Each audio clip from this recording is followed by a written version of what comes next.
خانو پریویسلی ټاپک چې زمونږ کوم و هغه و په پرسنل سیکیورټي باندې. دا مقشن دی په پرسنل سیکیورټي باندې. کله چې هم ارګنایزیشن چې دی هغه یو کس هایر کوي، یو کس امپلویر جاب ولا ورکوي چې یار راشه زموږ سره کار وکړه، د هغې لپاره یو قسم پروسس دی چې هغه پروسس د امپلویر چې کوم دی د ارګنایزیشن چې دی فالو کړي. نو اوس موږ بحث وکړو په پرسنل سیکیورټي باندې. نو به اوس موږ راځو، زموږ سره 3 سټیپونه دي. یو دی هایرینګ پروسس دی، 2 انبورډینګ، 3 زموږ سره ټرمینیشن. د نمبر علما ورکړي ځکه چې موږ ته د ګوټي آسان شي. دی خوا به روانم. اوس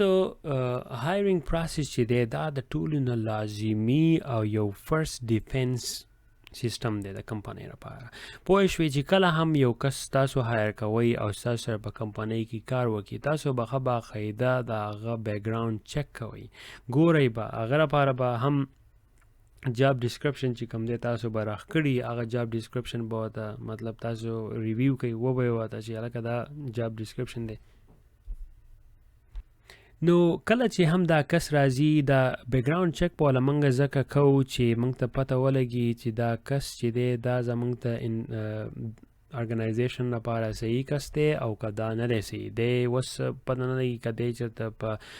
کریمینل یو اکټیویټیز کې په پاسټ کې دی چېرته داسې کار یې کړی دی چې غلا یې کړي ده یا داسې بل څه شی کړی دی چې په هغې کې کریمینل اکټیویټي دی، جیل ته تللی و او جیل نه راووتو. نو موږ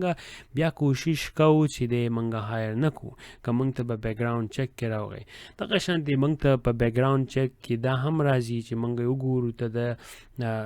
د سټیټ کریمینل ریکارډ چې کوم دی فیډرل، موږ دا دواړو باندې بحث وکړو. دا موږ د سیکسوال افینډر رجسټري چک چې کوم دی دلته په یو اس کې زموږ سره رجسټري دی، سیکسوال افینډر رجسټري ده،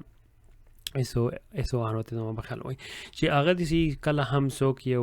سیکسوال افینډر مطلب دا دی چې د وړو سره زیاتې وکړي یا د لویو سره زیاتې وکړي او څه نمونه سیکسوال زیاتې وکړي، هغه دلته بیا پولیسان چې دی نو هغې چارج کړي او هغې یو قسم نیشنل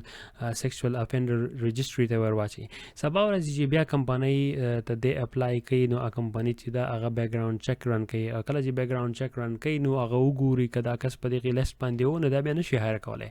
ځکه که دا کس یې هایر کو د دې کس هسټري چې وه هغه ښځو ته یا نارینو ته زیاتې مطلب زیاتې ورکړی و یا سیچلي کوو یا د خپل انټینشن صحیح نه و، نو دی بیا موږ کوشش کوو چې کمپنۍ ته یې رانولو، ځکه چې کیدای شي چې ته په فیوچر کې دی موږ ته نقصان نه ورسېږي کمپنۍ ته، زموږ امپلویر ته، او دا زموږ کمپنۍ امپلویر چې دا هغو ته یې نقصان نه ورسوي، زموږ کم اویلیبلیټي انټیګریټي کانفیډنشیالټي ته نقصان ورسوي، زموږ پروډکټیویټي د کمپنۍ زموږ ریونیو چې کومه دا کیدای شي هغه زموږ په نقصان کې شي. نو کمپنۍ دې یو شیزونو ته ډېر زیات یو خیال ساتي. بیا دا هم کوي چې دا مخکې په پاسټ کې د امپلویر چې و د امپلویر د چې وایي په ریزومې کې د لیکلي چې زه په دې پلانکې ځای کې ما جاب کړی دی، هغې ته ښه باقاعده ټلیفونونه ځینې کولی شي او دا امپلویر ته باقاعده چیک اپ وکړي، بیکګراوند چک وکړي، وایي ګوري چې د امپلویمنټ ویریفیکیشن وکړي، چې وګوري چې د چې کوم ځای کې وایي چې په دې پیپر کې وایي چې ما دلته کار کړی د کار کړی و او که د هسې لیکلي دي. دغه شانتې بیا د ایجوکیشن کوم ډیګري چې کومه ده هغه ګوره د سکول سره دې چک کړي، وایي ګوري چې یاره دا ایجوکیشن ډیګري چې ده کوم هغسې دا صحیح وه او که داسې 2 نمبر وه. نو دغه شانتې دا ټول ښه باقاعده ګوري. پروفیشنل ریفرنس چې کوم دي که نه اکثر بیا ریفرنس یې ورکړي، هغه ریفرنس چې دي نو دا یوټیوب دا لینک مې دلته ورکړی دی، تاسو یې کتلی شئ، په دې کې ډېر ښکلی نور هم بحث کړی دی، خو په انګلیش کې دی ساري. کله چې هم تاسو یو جاب ته اپلای کوئ هغه ریفرنس تاسو ورکړئ د خپل ملګري، کوشش دا هم کوئ چې ګورئ هغه هم صحیح ملګری وي، خوا دې خوا ملګری نه وي، ځکه چې کله ریفرنس وي نو هغه هم جج کوي دي. او د منیجر لپاره دا ښه باقاعده دا ضروري ده چې دی وګوري چې ریفرنس چک وکړي، هغو ته هم ټلیفون وکړي او داسې څه کوېشن یي چې هغه ته وکړي او وګوري چې دا کس څنګه نمونه کس دی. بیا دا کس چې دی انټرویو له راولي، یوازې داسې نه چې بس بیکګراوند چک او دا چیز نه کوي او بس وایي ګوري، ښه باقاعده انټرویو له راولي، وایي ګوري، ځکه چې د شان هارز بک کې وایي the goal is to find a right person not right now.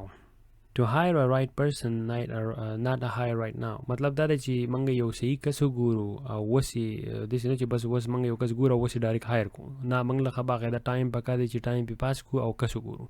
نو دغه شانتې منیجر له پکار دی چې باقاعده د دې ټیسټ وکړي. په دې کې ځینې دي چې دلته یو ایس کې دي زه چې هم په خپله باندې جابونو ته ما اپلای کړی وه زما جابونو زما به انټرویو وشوه بیا به هغو ماله داسې یو قسم یو اګزام راکړو اګزام به ما ورکړو په هغې کې بیا کلچر ټیسټ او څه ډېر ډېر شیزونه به کړي په هغې کې ستا هغه یو قسم ګوري چې تو په کومو اوبو کې ولاړې مطلب دا دی ستا تو نیګیټیو یې پازیټیو یې بل نن سبا جسټ ریممبر سوشل میډیا چې دا هغه هم چیک کوي هغې بیک ګراؤنډ چیک ښه کېږي د هغې لپاره باقاعده زبردست سافټویر دي په هغې کې کله چې تاسو جاب ته اپلای وکړئ نو په هغې کې تاسو خپله ریزیومې ورکړئ ټلیفون نمبر ورکړئ موسټلی آل انفارمیشن چې دي تاسو ورکړو نو دغه سافټویر چې دي هغه ریزیومې ورته اپلوډ کړي او ټول انفارمیشن تاسو راوالي او د هغې په نوم باندې بیا انلاین چیک کوي چې ستاسو د دې موبایل سره کم سوشل میډیا اټیچ ده یا ایمیل سره کم سوشل میډیا اټیچ ده هغه ښه باقاعده ګوري اوس تاسو د لایک او لو او دا شیزونه چې دي که نه په دې کې فیسبوک کې چې کوم دي اوس ګوري چې تاسو یا پازیټیو پوسټ ډېر لایک کوئ او که نیګیټیو پوسټ لایک کوئ او که تاسو په مخه باندې خپل فیس چې دی انګري ښیئ نو دا ټول وروسته کاونټ کېږي عموما له پازیټیو کس چې هغه ویننګ کوي او ګوره هم ګوره داسې پزول شیزونو ته مه کوئ چې سبا ورځې بیا تاسو ته په کریډټ کې په مطلب دی په بیک ګراؤنډ چیک کې یو قسم نقصان راشي. نو دغه شانتې دلته دي ښه باقاعده د امیګریشن چیک هم کوي چې وایي ګوري تو الیګل راغلی وي که لیګل راغلی وي ځکه چې که الیګل راغلی وي دلته دا کمپنیانې چې دي دا جج کوي چې ته یو کار الیګل کولی شي ته کیدای شي په کمپنۍ کې هم داسې څه الیګل کار وکړي یا داسې موږ ته هایر کړو دا کمپنۍ چې د حکومت خلاف ورزي وشي دغه لاګانې چې موږ په اوله کې لاګانې باس کړی و نو په هغې کې ښه باقاعده ویلي چې هر یو کس چې دی هغه به باقاعده ټیکس ورکوي دلته که ټیکس یې نه ورکوو نو بیا به هغه کمپنۍ چې چا هایر کړی هغه به هول لایبل مطلب دی به ذمهوار نو هغه کمپنۍ خپله ذمهواري هم وباسي. نو کانټیکټ ریفرنس ما وکړو پروفیشنل لایسنس چې کوم دي یا سرټیفیکیشن چې دي د هغې ښه باقاعده ویریفیکیشن کول پکار دي ویریفیکیشن یې وکړو چې دا کس چې دی وایي چې زما سره دا لایسنس دی چې دا لایسنس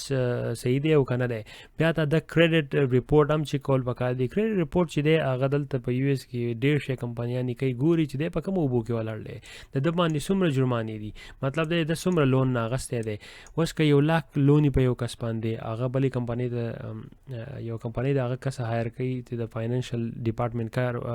ټیک کیر یې وکړي خو که په دې کس باندې 1 لاک 2 لاکه ډالر جرمانه وه مطلب د لون و قرضه و پې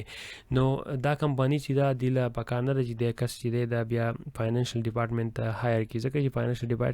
فاینانشل ډپارټمنټ کې د ټولو پیسو سره د دې لینډین کېدای شي دا کس ته سبا ورځې پیسې د دې نه وباسي. نو دغه شانتې د کریډټ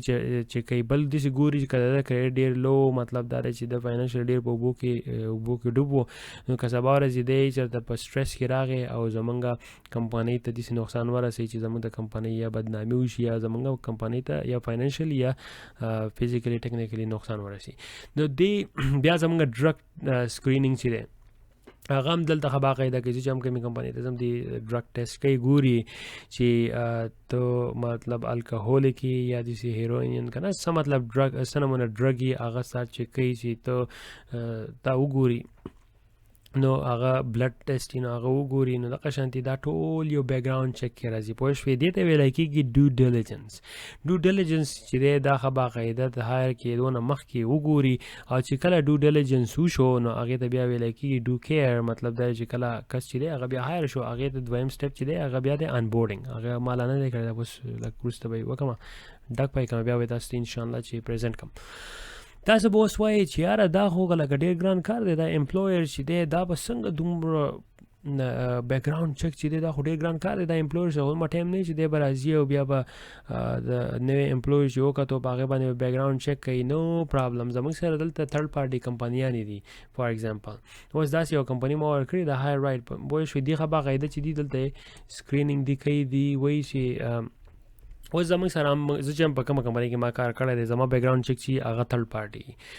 نو هغه داسې چې هغه بیک ګراؤنډ چیک هغه تھرډ پارټي صرف د دې د هغې کمپنۍ دغه کار یې صرف بیک ګراؤنډ چیک کوي نور څه نه کوي نو هغه ښه باقاعده او انډسټریانو سره هیلپ کوي ګورئ هیلث کیر شو ایجوکیشن شو ریټیل شو فاینانشل شو نان پرافټ شو سمال بزنس شو او ټرانسپورټیشن شو نو د دې نه هم ګورئ غلطي کېږي ها ځکه چې یو جاب ته ما اپلای کړی و مخکې نو زما خو یو پوزیشن لیکلی و او د کم کس چې د بیک ګراؤنډ کم کس چې په ما باندې بیک ګراؤنډ چیک کوو نو دا په غلطۍ باندې هلته مینیجر لیکلی و ډېر وخت وشو نو دی بیا ما ته راغی ما ته وویل چې یاره ته خو دروغ وایې ستا خو په ریزومې کې تا لیکلي چې ته منیجر یې او ته خو منیجر نه یې او کمپنۍ خو وایي چې ته منیجر نه یې نو ما ستا دماغ خراب شي تا ریزومې زما چې کړې ده زه خو ما منیجر ځان ته نه لیکنه نه چې لاړو زما ریزومې چیک کړه نو هغه وایي چې اوکې ایم سوري نو بیا هغه هر څه چې هغوی صحیح کړو خو په سړي یاره راولي ځکه چې تالته ستا کمپنۍ ته هم ټلیفون وکړي یا بل بوس هم خبر شي که نه هغې وخت کې زما ډېر کسان خبر کړي وو چې دا بیک ګراؤنډ چیک والا سړي سټوپیډ غوندې کړي نو دغه شانتې دې ته هم لږ ایجوکیشنلی مطلب دا دی چې ټریننګ پکاري او تاسو ایز ا امپلویر امپلویي ښه پکار دی چې تاسو ریزومې هر څه چې ښه باقاعده صحیح او تاسو په دې باندې خپل اکټیولی او ایز ا امپلویر تاسو هم دا باقاعده پکار دی چې تاسو هم ته دې نه د ریپورټ رالی د بیک ګراؤنډ چیک نو دا ورته هم وایي چې دا هر څه چې دي دا ښه باقاعده ډبل چیک شوي وو د دې ډو ډیلیجنس ښه باقاعده شوي وو هر څه باقاعده مطلب دی چې صحیح وو نو کله چې هم دا کمپنۍ چې دا دی وایي یس موږ هر څه چې کړي دي او دی بیا دې ته ریپورټ راولي ریپورټ چې دی بیا د کمپنۍ ایچ آر والا او د دې ریسپانسیبلیټي دی بیا ګوري چې دا کس چې دی دا بیا موږ هایر کو او که هایر یې نه کو که بیا دا موږ هایر کوو نو دی بیا موږ ان بورډینګ پروسس ته ځو او په هغې باندې به نیکسټ موږ انشاءالله ګپ شپ لګوو زه امید کوم چې سو فار تاسو هایرینګ پروسس چې دی دا انجوی کو نیکسټ ټاپک چې دی به سبا ورکوم انشاءالله